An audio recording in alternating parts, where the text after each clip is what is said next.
Hey, good morning and welcome back.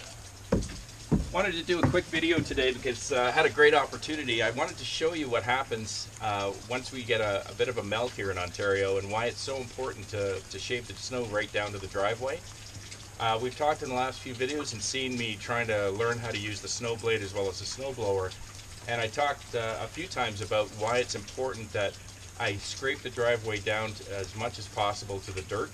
And the reason why is here in Ontario, and probably in many other places, we'll get cold weather, get a cold snap, then we get it warming up, we get a warm front through. So this week it's been really warm, and as you can probably tell, it's raining today, believe it or not, because it's about 7 or 8 degrees. And so what happens is any snow you've left on the driveway starts to melt and it becomes slushy, icy, snowy all at the same time. It's kind of the winter version of mud is what it's like. And as a result, when you have too much snow left on the driveway, I virtually cannot get in the driveway to get to the house. And that's exactly what happened to me yesterday. If you remember, we had about negative 30, negative 35 degree weather on and off for the last month, some really cold temperatures. Not as much snow as we'd normally get by this time of the year, but we got enough at probably about 2.5 to 3 feet of snow and about a foot and a half of accumulation. And so I was able to blow it, and you'll know that I used the snowblower through, and now I'm trying to learn how to use the snow blade because I'm trying to scrape out as much as possible for times like this week when it warms up and things start to melt. So what you could kind of say is that the snowblower is like the broadsword and the snow blade is like a scalpel. And why it's important up here is because I've got a dirt and gravel driveway, as you folks know that have seen the channel. It's just under a mile long, very hilly, windy, and I've got 2 great big steep hills. And so what happens is the more snow you leave on the ground with the snowblower eventually gets subjected to this kind of a melt. And so if you think about it, the ground slowly freezes through the winter, and it freezes from, the above down into the earth. And you get it 8 inches, a foot, or 2 feet of freeze. And when you get a melt like this in warm weather, the top layer, of course, starts to melt. The trouble, of course, is that the ground underneath is still frozen, so the water has nowhere to drain. So it sits in pools and continues to create slush and ice and snowy conditions, which are impossible to drive through this forest. So I wanted to take you up the road today and just show you what it looks like. It was actually worse yesterday because this is now the 3rd day of warm weather and rain we've had. So you'll see that a lot of the snow is gone, but what you'll see on the driveway is a lot of slush, a lot of deep slush, and snow and ice because of all the snow that I've left on the driveway and not scraped off before the warmth came this week. So I'm going to grab the ATV today, zip up there. It's going to be a little easier. It's raining right now, but it's not too bad. And I'll show you what it is that I'm talking about. Come along.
So here's the big steep hill, and you'll see that it's really well cleared, but you'll remember this is why I bladed it 4 times. When I went through on the last video, I kept going up the hill and back down with the blade because I knew that this was really important to get this thing bladed as tight to gravel as possible, because now I can actually get up out of this. Yesterday this was just a big slushy mess, And so I had no chance of getting up or down this hill yesterday because it was, even though I had done as best as I could with the blade, it was still pretty slushy. And wanted to put out a quick mention to one of our subscribers, Joe Lesage. He had a great idea. I know I've mentioned several times that this is a really steep hill, and he had a comment a few weeks ago which really made a lot of sense. As I'm going up the hill, if you take a look at the trees on the left-hand side, you can actually see that the trees almost look like they're on a 45-degree angle. And as you know, trees grow straight up, so it'll help you to visualize just how steep this hill is if you take a look at those trees and then move them back. Because what you'll find is that'll give you a good idea of just how steep that hill is, even though the camera angle doesn't show it. So we're looking really good this morning because it's drained off down into the bottom where we just passed through. But there's a lot of slushy areas, and I mean, we've got 6 or 8 inches of slush in a lot of places, which is, you know, regardless of the fact that I've got a truck with 4x4 and differential lock, it still can't make it through because it just, all you do is slide all over the place and you have no steering control. Anyways, let's go a little further up the driveway and see what the nasty turn looks like.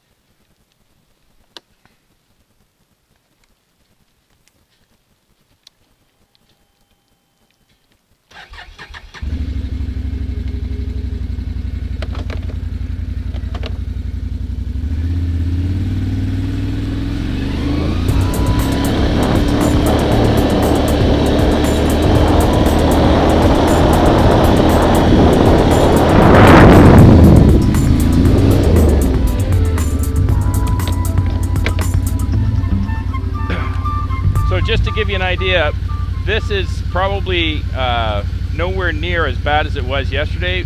Yesterday afternoon when I got in, this was probably 4 times as bad, and it was right through the whole driveway. What you find is I was facing this, and this is what really does you in. So this is a lot better than yesterday, but this is kind of what it was like yesterday trying to get in through the whole driveway.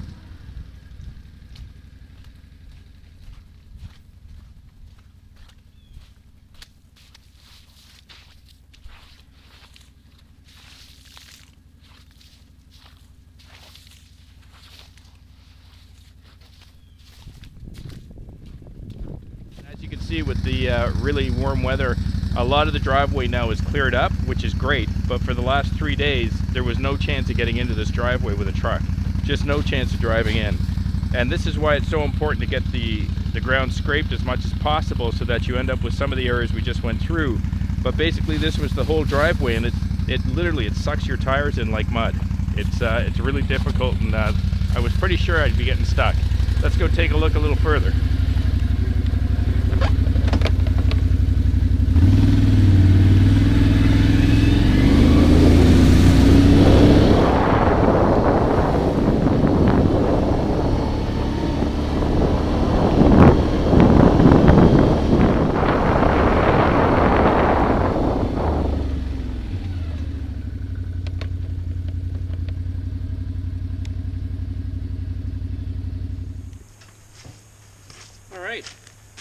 So the driveway is certainly shaped up. I wish I'd done this video for you folks yesterday, because then you could have really seen. But it's been 3 days of rain, and I have not been able to get into the house because the ground is so slushy and so thick in some areas, most areas actually. But after 3 days now of rain and warm weather, it's starting to thin out, and you can see the driveway is much better. But as I had shown you in that one slushy area that's still like it, it was worse than that everywhere. And that's why it's so important to be able to scrape the driveway down so that it dries quicker and clears quicker when you get into warm weather. Very fortunate, my neighbor Guy down the road always lets me park my ATV in his barn. So thank you, Guy, because I came in again last night, turned the corner, I got about 50 feet into the driveway and knew there was no chance of me getting in. And I was able to just back up, I go park my truck over at his place, and I grab my ATV and I'm able to get in.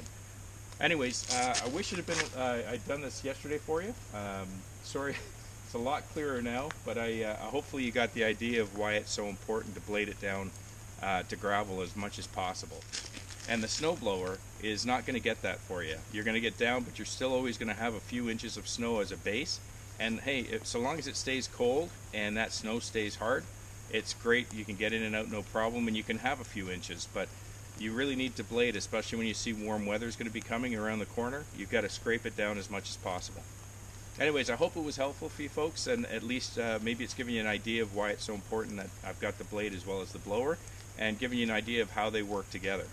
All right, have a great day. Thanks for sticking around. I'll see you.